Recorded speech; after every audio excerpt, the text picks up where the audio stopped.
Колко души има на джета, бе? Трима.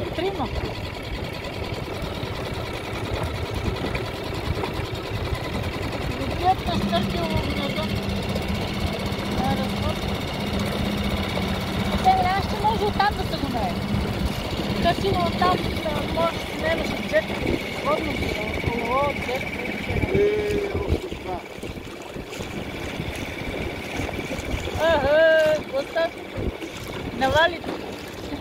Навали се от джета, бе.